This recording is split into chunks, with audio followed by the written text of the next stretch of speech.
What you gonna do on the planet today? Yeah, big problem with that really, that lyric. What you gonna do on the planet today? Well, yeah, it spoils that song. It's a great song as well. It's got a lovely little hook line in it. Anyway, I'm not here to talk about that really. Yes, Tim, psychedelic Christian. So it is. Do you think Pete Shea would wear a wig like this? Do you think anybody would wear a wig like this? No. No. I don't think you can get thinning wigs, can you? Or bald on top wigs, because that is a comb over. Let me tell you, it's not real. It's real hair, but it grows elsewhere. It doesn't grow on the top of my head. I sort of, well, you'd have to see me from the back, and I'm not going to show you it because it's not. I'll wear a hat before I show you it. Anyway, again, magnetism.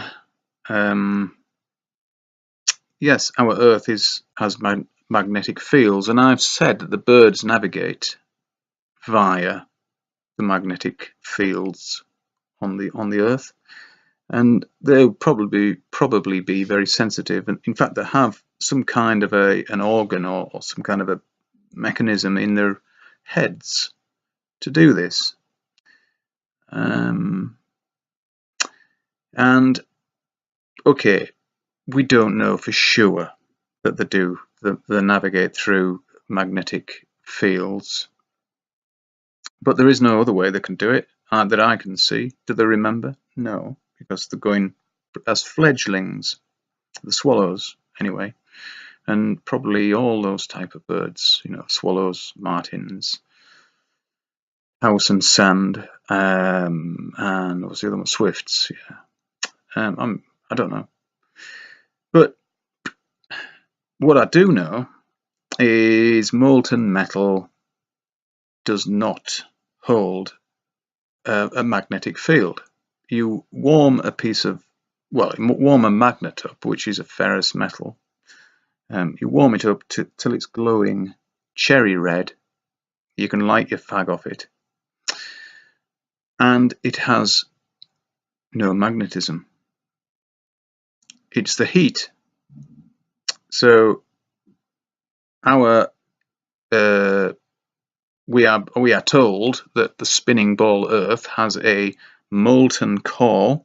In fact, it's molten about 30 kilometers down, about 20 odd miles, the Earth's crust, and then it's all molten rock, molten iron, nickel, and they expect that to hold a huge magnetic charge that extends out into the vacuum of space and pulls all the particles from the sun, the solar wind, etc., in at the poles and create the northern lights and presumably the southern lights. I don't know what they call them down there. Dear. And it just isn't like that. It just can't be like that. It is not possible for it to be like that for so many reasons. One I've just told you. The second reason, and the ultimate reason really, is that water does not bend around anything. The surface of water, when it's still, will always be flat and level, horizontal. I went up on the moors today. Because the snow's melting, it's really difficult to do what I'm doing, with the clay, digging the clay out, and it's sticky, messy, bloody. You carry about a stone of it on each welly when you're plodging around in it.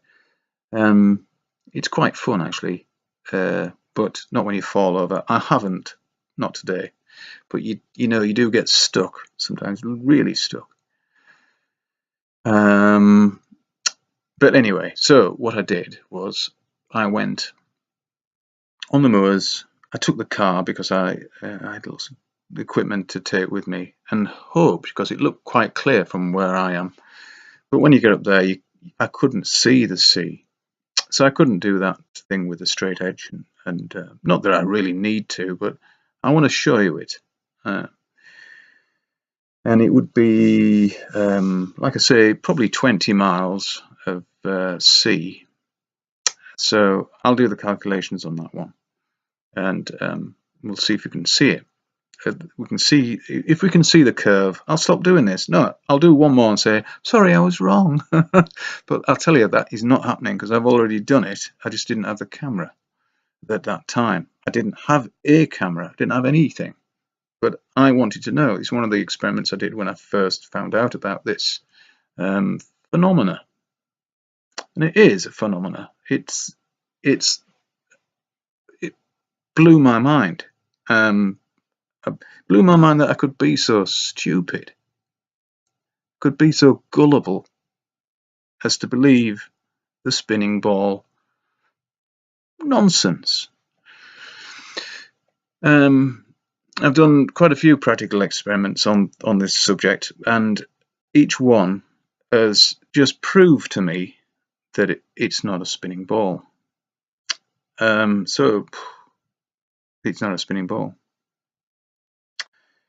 Now the moon, yes, it is fascinating. I think it's a scientific impossibility, something like that. Somebody said that. I think it was David Icke, or is it Ike? I know it's Ike. Sorry, I'm just, But David Icke said at one time, and it fascinated me, this, and this is long before I thought about the Earth not being a spinning ball.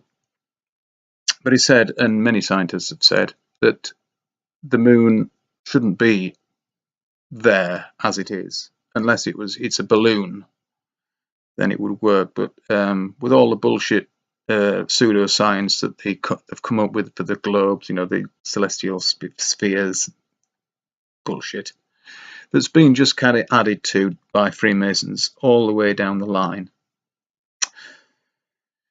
from Copernicus to who was the latest Freemason? Oh yes, Brian Cox. They've just added to the theory of bullshit, which is a great name, great title for the guy in the chair's next book, I think, The Theory of Bullshit. And then he could tell the truth, couldn't he? He could tell the truth through that title. But anyway, I've been looking at the moon, photographing it, filming it, zooming in on it, trying to focus on it, and it's not always easy, but what is easy? Nothing is easy, Ian. And when you see the moon and you zoom in on the edge, on the outer edge of the moon, you can see huge, like the topography of the moon is very, it's stunningly weird. Like I said about the craters, it's not possible for the craters to be made otherwise, if they're not perpendicular. So when I was looking at the edge, some of these craters are huge, and when I was looking at the edge where the moon appears to be, right on the edge of it, there must be huge mountain ranges. If you could actually go to the moon, let's just say, let's just take our brains out for a minute and speculate, or hypothesize. We have to remove your common sense for this one, but let's just say that the people landed on the moon. There would have been fucking massive mountain ranges. because all the photos and film of the Earth that I've seen as a sphere, and how mountainous that is. I mean, what's Mount Everest? Is what, 5 miles? Is it above sea level? Something like that.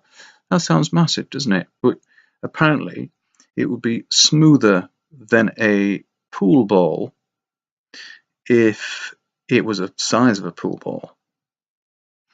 I don't think the moon would be, looking at it. Look, just for me to say that when you see the sphere and a photograph of the sphere, it's such bullshit. And this is the problem that many people who know the truth have, because they have to talk about the fucking stupid theory of a spinning ball. As if they kind of almost, believe it. Oh, no, let me tell you, I don't. Isn't it, as I've got through that bit, yeah, that I don't. So I was just wondering, when they landed on the moon, why didn't we see these huge mountain ranges? I know what's that guy with the beard? He just stands there and talks bullshit for hours. A fucking boring bastard. He's got an initial in his middle name, Richard C. Hoagland. What a tosser! He said that the glass there was glass structures from fucking civilizations on the moon. What an arse! Really? Sorry, Richard, you're an arse. I've wasted 3 hours watching one of your lectures, and it was bullshit. Glass structures on the moon. And then, of course, Jay Weidner, he nailed it. He said, look at 2001: A Space Odyssey, the film, front screen projection, a new thing then, Stanley Kubrick. That's what Richard C. Hoagland was looking at. He'd taken the photographs from the Apollo missions and then jazzed them up, put them in a Photoshop thing and altered the contrast or whatever fucking shit he did. And that's what he was looking at. The front screen projection. So obvious. Jay Weidner nailed it. Have a look.